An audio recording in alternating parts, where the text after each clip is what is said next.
Hi, I'm Tom Shue, and today we're going to talk about light meters and how to read one. We're not going to get too in-depth, but I'm going to give you some of the basics. I'm going to teach you how to read one. A lot of people are kind of intimidated when it comes to using a light meter, but I'm here to tell you it's more simple than you could ever imagine. If you can use your camera, you can definitely use a light meter. Great thing about a light meter is it lets you measure flash. Your camera's meter system can't measure flash, so a light meter is going to help you. Before we start going into how to measure flash, I just want to measure ambient readings. So there's some first things you need to know about a light meter. First, there's several types. There's one called an incident and one called a reflected or spot. Okay? An incident light meter is the one with this dome on it. Let's zoom in and take a peek. Right here you see this white dome. Okay? And underneath this white dome there's just the little sensor. Okay? There's attachments you can hook up to this meter to do spot meter readings. Okay? And a spot meter reading is something that you just point and measure. Okay? So let's look at this light meter.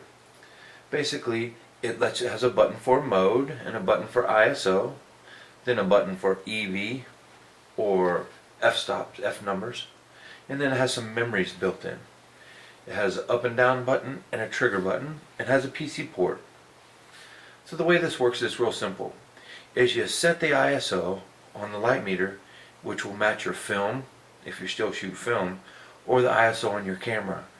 A lot of Nikon has a native ISO of 200, so to set it, you just hold down the ISO button and you go up or down depending on what you want to get. So in this case, that would be working with Nikon.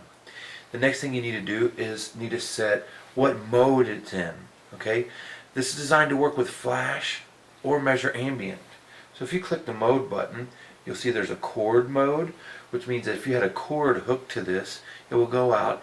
When you push the measure button, it will make your strobe go off and it will read your strobes.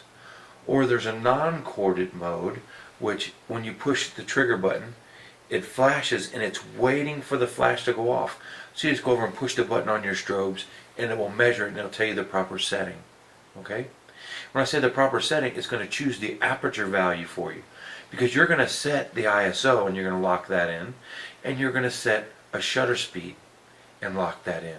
So the only other variable to solve for is the aperture. Okay? So let's go back to ambient mode. Okay, now we're in ambient mode and we're at ISO 200. Okay? I shoot at ISO 100 most of the time because I'm a Canon guy, but for you Nikon guys and gals, we're going to just leave it at 200. Now a shutter speed that I typically work with when I'm in the studio or I'm just trying to get a feel for what I'm doing is 125th. The reason why I choose 125th is because I don't have to worry about encroaching my sync speed and getting that black band in there, and it's fast enough to where I'm not going to get blur. I can handhold 125th pretty easy.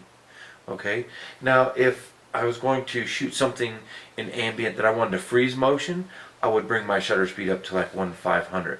There's some magic numbers when you're dealing with shutter speed. In an ambient, you can use your full shutter speeds from 30 seconds or 60 seconds all the way to 1/8000th, depending on your camera. So basically, this is how it would work. Is since we're trying to get an incident reading, we want to see what the proper exposure is for the light falling on our subject. Now we don't want to measure the shadow side of the face. We want to measure the light that's falling on the face. You see, if I get closer to my light, I'm starting to get a little bit bright here. And if I pull back over here, now we're starting to get more of a proper exposure. Well, this proper exposure that you're trying to achieve for the lighted side of the face, because you always want to protect the highlight side when you're dealing in digital. In film, it was, we were worried about the shadow information, and we did expose for the highlights in the chemistry. Well, with digital, you have to protect the highlights, because once it's white, it's gone, there's no information. So you always want to measure to the bright side and get the proper exposure, and it is called the diffused value, middle value. There's lots of names for it, but we'll just call it the diffused value. So what you do is you don't want to point it to your camera. A lot of guys will say, you need to point it to your camera's lens because it needs to measure the light. No, we're measuring the light falling on us. Okay? So let's hold it up. Some people say do it to the chin. I said I'm going to do it to the hottest point of the face.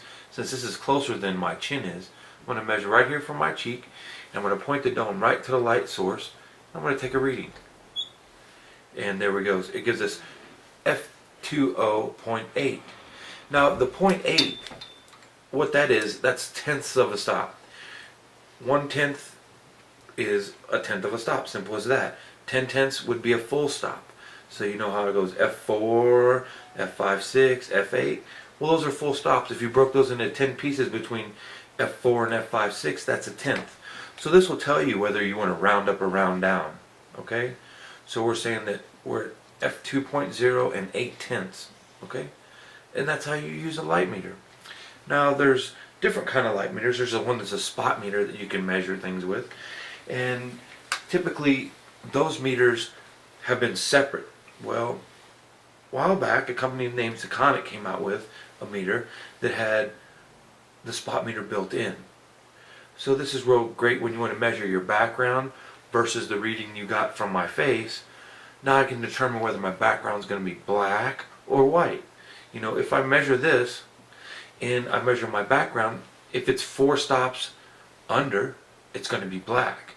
And if I measure this reading on my subject's face and I measure the background and it's 2 3/4 of a stop over, I know it's going to be 100% white background. So there's no guessing because I know what these values are and I know what they're supposed to read. And if they don't read it, I go over there and I dial it up or dial it down, depending on what kind of background I'm looking for. It's as simple as that. You know, light meters make life easy, you know, especially when you're working with multiple lights. A kicker light, a main light, a fill light, background lights, maybe multiple background lights. Okay? Now, all of these lights, you know, you can chimp each one, which means go over there, take a picture. Oh, it's too bright, go turn it down. Go take another picture. Oh, it's too dark, turn it back up. Okay, now we'll just put the main light on. So now we have the main light. Oh, that's perfect. Now, this shadow's too dark, so let's put a fill on it. So now the fill, it raises up the main exposure, so you got to readjust the power down. And then, you know, you add a rim light and that's wrapping around, that's changing the fill. It can be real tedious, but a light meter, it just click, click, click, click, click, and you're all done. You know if you need to measure up or measure down and exactly how much you need to measure up or measure down because the reading tells you what it is. Okay? There you have it. This is the basics of using a light meter and I hope it helps you. Pretty soon we'll work in the studio and I'll give you, you know, a personal view of how I use a light meter when working with multiple strobes. I want to thank you all for taking time to visit my blog today, and until next time, we'll see you soon.